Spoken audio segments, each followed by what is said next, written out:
भारत देश गरिबीशी झगडत आहे आणि भ्रष्टाचार आणि भाईबंदीच्या लढ्यामध्ये पंतप्रधानांनी सुवर्ण महोत्सवी देशाच्या स्वातंत्र्याच्या मनापासून सर्व तमाम जनतेला शुभेच्छा देत असताना 75 वर्षामध्ये आपण काय मिळवलं आणि पुढच्या येणाऱ्या 75व्या वर्षामध्ये आपल्याला काय द्यायचं आहे आणि विशेषतः ज्यावेळी तारुण्याने भरलेला हा आपला देश हा भविष्यकाळामध्ये महासत्ता कसा होईल आणि हे करत असताना निवळ फक्त घरघरमध्ये तिरंगा न करता जी वाढलेली महागाई असेल किंवा अनेक ज्या काही लोकांची अपेक्षा आहे त्या पूर्ण करण्याची पण देखील संकल्पना आजचा हा घेण्याचा हा दिवस आहे आणि निश्चितपणे त्या थोर हुतात्म्यांना पण अभिवादन करत असताना ज्यांनी या स्वातंत्र्य लढ्यासाठी आपल्या बलिदानाची आहुती दिलेली आहे त्यांचा स्मरण करून घेऊन नवीन जिद्दीने नवीन जोमाने एक संघ ठेवून या देशाला सर्व जाती धर्मांना एक संघ ठेवून महासत्ता बनवण्याचा संकल्प आज आपण केलं पाहिजे. सगळं खाद्य वाटप देखील जाहीर करण्यात आलं. जे शिवसेना सोडून गेले त्यांच्या हाताशी विशेष काही लागलेलं नाही आहे. कालच आपण पाहिलं असेल की ज्यांना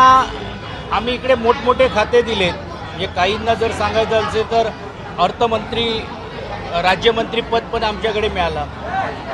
परवाच्या दिवशी त्यांनी सांगितलं की आदित्य ठाकरेंपेक्षा देखील मी चांगलं काम करू शकतो म्हणून मला वाटते त्यांना पर्यटन खातं देण्यात आलेलं आहे.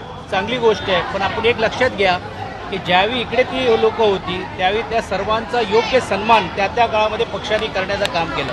जे अगदीच बोलायचं असेल तर दादा भुसेसारखा एक चांगला त्या काळातला कार्यकर्ता कृषी विभागाशी त्यांची नाळ जी होती आणि म्हणून आदरणीय पक्षप्रमुखाने तो न्याय देण्याचं काम केलं होतं. पण एकंदरीत खात्याचं वाटप जर पाहिलं तर आपल्याला शेवटी काय मिळालं हा प्रश्न सर्वसामान्य मंत्र्यांना पण पडेल आणि जे मंत्री झाले नाहीत त्यांना तर पडणारच आहेत. आणि एकंदरीत जे पहिले म्हणत होते की राष्ट्रवादी काँग्रेस आणि काँग्रेसच्या सावळीखाली हे सरकार चाललेलं आहे. आज दुर्दैवाने म्हणावं लागेल की भारतीय जनता पार्टीच्या विचारांनी आणि भारतीय जनता पार्टीचा जो एजेंडा घेऊन अनेक निर्णय जे गेल्या एक महिन्यामध्ये आपण पाहतोय अनेक GR आपण पाहतोय होतोय का आणि हेही स्पष्ट खाते वाटपाच्या माध्यमातून आपल्याला पाहायला मिळतात की सर्व चांगली खाते डेव्हलपमेंटची खाते ही भारतीय जनता पार्टीने घेण्याचं काम केलं. नरेंद्र मोदी असं म्हणतात की महिलांचा जिकडे अपमान होईल ते योग्य नाही. महिलांबद्दलचा आदर वाढला पाहिजे आणि ते बोलताना भावूक झाले होते. 100% त्यांच्या ज्या भावना आहेत त्या आपल्या सर्व देशवासियांसाठी आहेत आणि त्यासाठी निवळ कडक कायदे करून चालणार नाही तर ती मानसिकता देशातली जनतेची देखील आपल्याला निर्माण करावी लागेल आणि ते करण्याचा निर्धार आपण केलं पाहिजे. आपणच पाहता की महाराष्ट्रामध्ये भंडारासारखी घटना घडते. 2 दिवस अगोदर मी मावळला जाऊन आलो. मावळसारख्या ह्याच्या करते तर मानसिकता बदलण्याची गरज आहे. ती मानसिकता सर्वांनीच मिळून केलं पाहिजे या मताची आम्ही.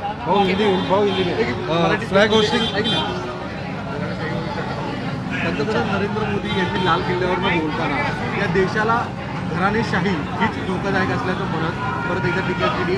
गांधी परिवार ठाकरे परिवार आणि असे राजकारणातले अनेक परिवार आहेत ते घराणेशाहीशी निगडीत आहे यांचं नाव न घेता शेवटी जनता जनार्दन आहे आणि आपण पाहिलं असेल की ही परंपरा ही आज नाही तर गेल्या अनेक वर्षापासून लोकांनी मताच्या माध्यमातून देण्याचं काम केलेलं आहे. आज कदाचित बहुमत त्यांच्याकडे म्हणून ते आज बोलत असतात पण त्याचा इतिहास पण जर आपण पाहिलं मग त्याची सुरुवात प्रत्येक राज्यातून व्हायला पाहिजे.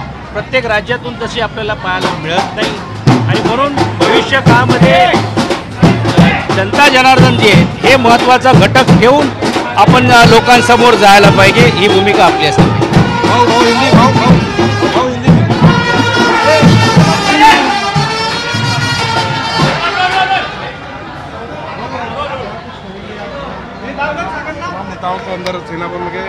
आज सुवर्ण महोत्सवी वर्ष के निमित्त में उन्होंने सबको बधाई दी, शुभकामनाएं दी. एक साथ एक संघ इस देश को साथ में रखने की जवाबदारी एक राजकीय पक्ष बोलकर हमारी भी है ऐसा संकेत देने का काम किया. और उसी साथ ही साथ में आगे आने वाले विधानसभा के सत्र हो विधान परिषद के सत्र में हो लोगों की समस्या लेकर हमारे सब दल के लोग सब कार्यकर्ता एकजुट से काम करें ऐसी भावना उन्होंने आज हमारे साथ बातचीत करते हुए व्यक्त की.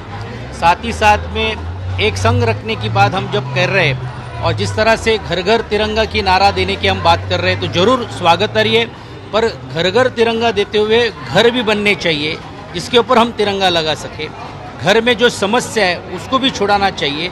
जिस तरह से महंगाई बढ़ रही है, GDP बढ़ रही है, लोक संख्या बढ़ती जा रही है, और अपनी उत्पन्नों का स्रोत जो है वो कमी होते जा रहा है। ऐसे वक्त पे हम जब देश में महासत्ता की बात करते हैं तब इस महासत्ता में 75 साल पूरे होने के बाद आगे आने वाले 75 साल में हमको क्या करना है, ये भूमिका भी हम और सब लोग ने मिलकर तय करना चाहिए। देश के पंतप्रधान जी ने भी आज कुछ चीज़ों के ऊपर चिंता व्यक्त की।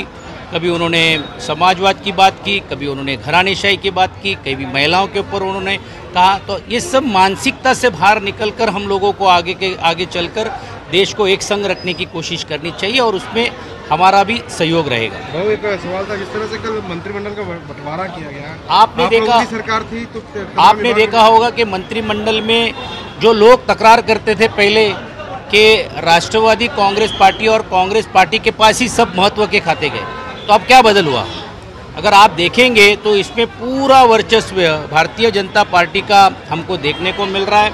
साथ ही साथ में आपने देखा होगा कि जिन विधायकों को हमने मंत्री किया उनको जिस तरह से खाते तब देने का काम किया था, और अगर आज खाते के अगर हम वाटअप करें तो उनको क्या हासिल हुआ, ये मनोमन में वो बोल रहे हैं। अब वो बोल रहे हैं, बाद में जब विधायक जो मंत्री नहीं हुए वो भी बोलेंगे, और आगे ये सब लोगों में देखेगा। एक बात स्पष्ट है कि इसमें भारतीय जनता पार्टी का ही एजेंडा गए जो 4-5 दिनों से या गए महीने भरों में से जो हो रहा है वो लेके जाने का काम किया जा रहा है। तो आज सवाल लोगों में भी और विशेष तौर के ऊपर शिव सैनिकों के मन में भी है, और जो शिवसेना से अलग होकर जो गुट में गए उनके मन में भी है कि हमने क्या हासिल किया। लगता है शिंदे गुट पर कहीं ना कहीं दिल्ली का दबाव है, क्योंकि पहले तो 3 दलों की सरकार थी तो यहाँ के नेता डिसीजन लेते थे क्या करना है राज्य के लिए, क्या करना चाहिए, लेकिन अब मंत्रिमंडल में जिस तरह से देखिए, राज्य के वो मुख्यमंत्री हुए, मैं उनको शुभकामनाएं देता हूँ। आज के दिन में राज्य को एक संग रखना चाहिए।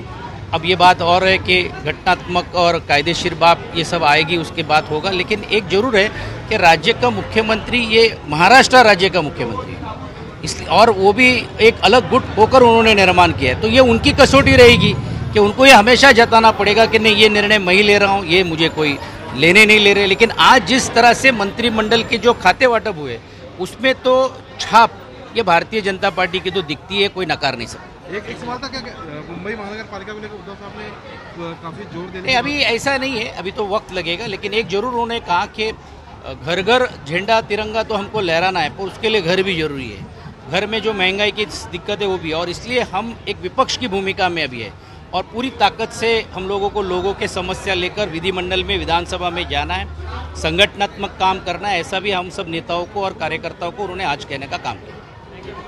भाऊ, आने कुछ लाल मातीतली कुस्ती म्हणजे